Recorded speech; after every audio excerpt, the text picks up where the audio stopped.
Hi everyone, are you looking for a bit more power with your golf swing? Well, today we're going to have a look at how to generate more club head speed for you, something you can work on at home and the next time you get out onto the range, so that when you get back onto that golf course you're hitting it further than ever before. Let's go and have a look at some more game-changing golf coaching.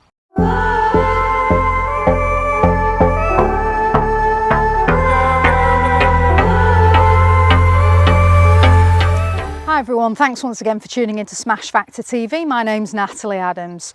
Today, another glorious day at the Smash Factor lockdown teaching facility.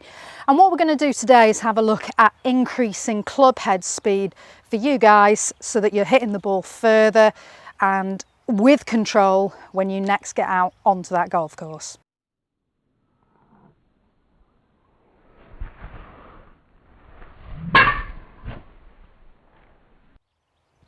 Okay, so I've set the TrackMan up here and we're going to hit a couple of shots here. I've already got warmed up, so it's not the first shot I'm hitting. We're going to have a look at my club speed, the ball speed I generate with that, and then the total distance that I can achieve. We're then going to have a look at a couple of little swing drills you can do to help you increase that club head speed. We're going to retest it. At the end of the session, I'm going to see what kind of gain I've got in club speed and how much further I can hit the ball.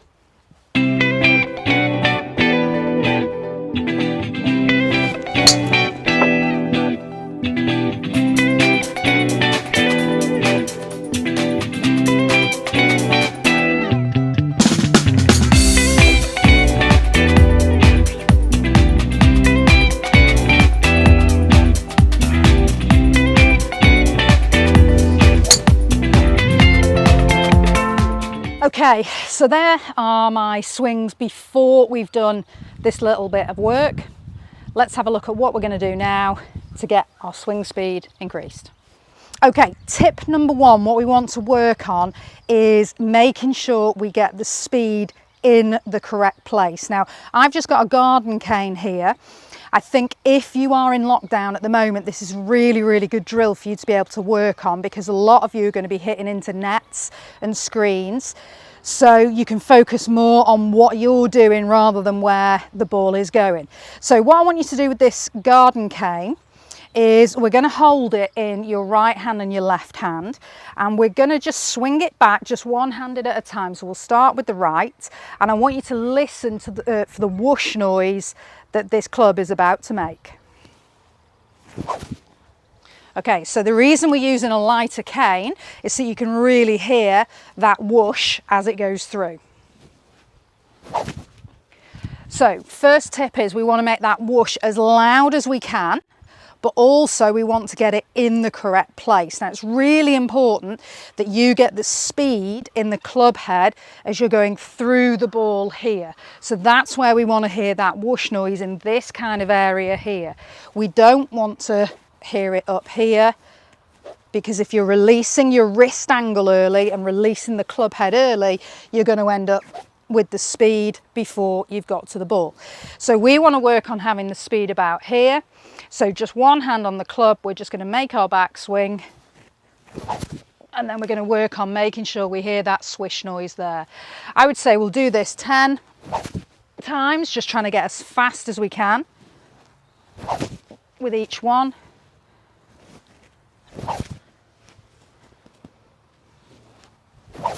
And then when we've done 10, we want to swap over and do 10 with left hand as well.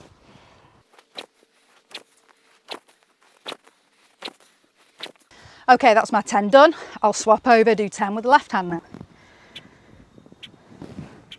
I'm doing exactly the same thing, trying to get that whoosh noise on this side of me as I go through impact.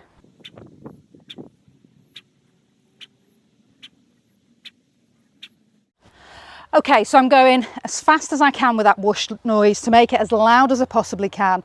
Really focused on getting it on this side of me, being a right-handed golfer. So I've got the speed in that cane on this side as I've gone through the ball. That's going to deliver much more club head speed into the ball as I hit it. Okay, so once I've done 10 with my right hand, 10 with my left hand, I'm going to do 10 with my hands together.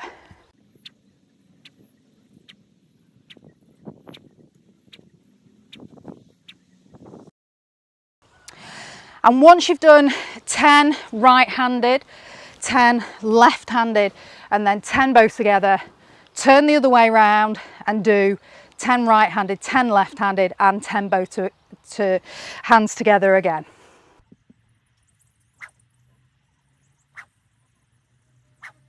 This time we're working on getting the whoosh on this side of you as you go through with a left-handed action.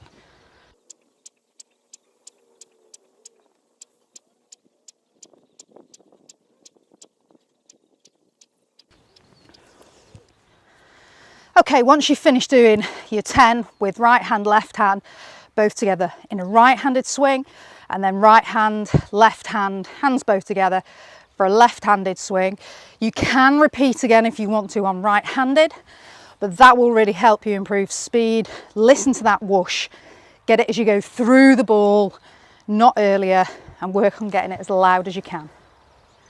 Okay, so increasing speed is really good, but it's no good if we don't have control with it. So next drill is going to help us to make sure we've got the right sequence when we're making that downswing. It's no good increasing the speed if we're not in the right sequence. So we could also do this if we were just using the cane, or as I said before, if we've turned the club upside down and we're just holding the shaft of the club so you can hear that whoosh noise. I'm going to do it this way round. You can actually hit balls doing this, but again, it's to get used so that your body's moving in the correct sequence in order. So as you swing back and we get to the top, really important that upper body, arms and club are not moving first. To get maximum speed, we want to move from the ground up. So we want to be pushing against the floor to turn the knees and the lower body towards the target. And as the knees and the lower body turn, then we want to swing the upper body through the ball. So we need to get the lower body turning at the target first, the upper body then following that, okay? It'll help act a bit like a catapult, like a slingshot, so that as you get to the top here, before the club has finished going this way on the backswing, your lower body's already started driving that way. It'll help drag the upper body and the club round, and then you can put speed into that to get maximum shot distance. So here's a really good drill you could work on doing. Hold the club out in this position. You can do this with or without a ball. So we'd set up normally, hold the club out towards the target where you want to hit to.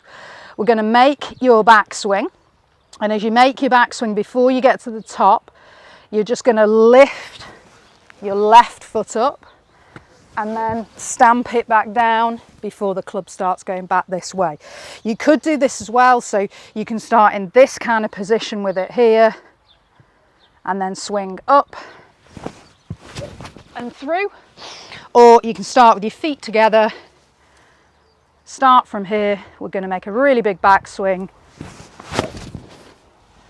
and that will help get your sequencing correct so that you're making sure that before the club's finished going this way on the backswing, you've started moving your foot, left foot down towards the target. You're driving the lower body and the pressure towards the target. It's creating more coil in your body, and then that's dragging the upper body round, and then you can then add speed into that as well. Again, what I'd say is if you like that drill, and it's a very good sequencing drill, do that when you're doing your 10 swings right-handed, 10 swings with your left hand, and do the steps as part of that program. Maybe do the swings through to start with, 10 right-handed, 10 left-handed, 10 both together. Then do the left-handed swing way, so 10 right-handed, 10 left-handed, both together, and then repeat again, but this time doing this with the steps. So we're going to go 10 where we swing it back, and we're swinging into it as quickly as we can like that. And remember, repeat 10 left-handed swings like that as well. Okay, so tip number 3, which is going to help you with speed and sequencing, would be to practice throwing, and especially if you've got a net or a screen to throw into at the moment would be really good.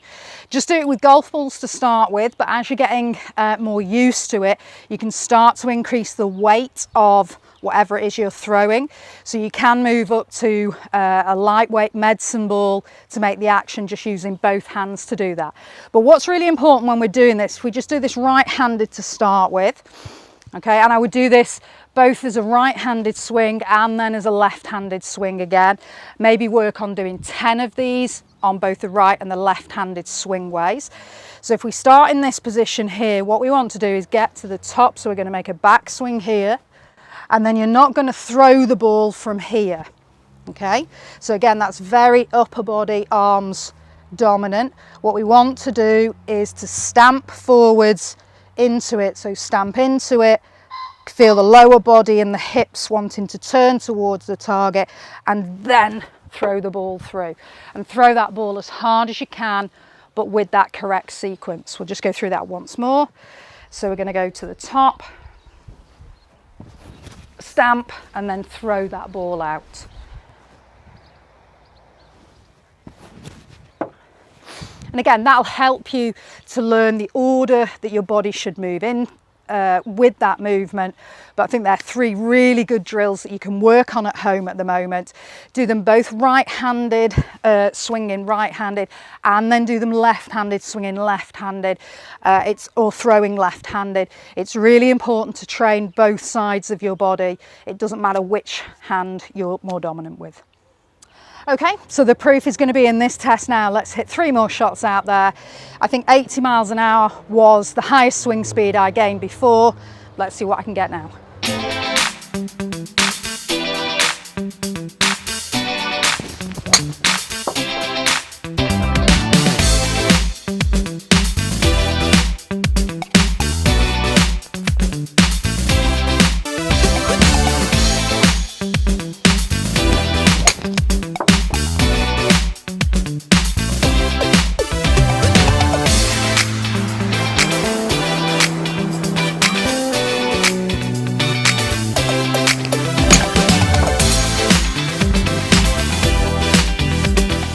Okay, so just doing those quick little drills has really helped me add 3 or 4 miles an hour onto my swing. It doesn't sound like a lot, but each mile an hour can be worth 3 to 4 yards of distance. So I've just gained over 10 yards on my shot distance there, which is worth effectively a club. You've improved by 1 club more.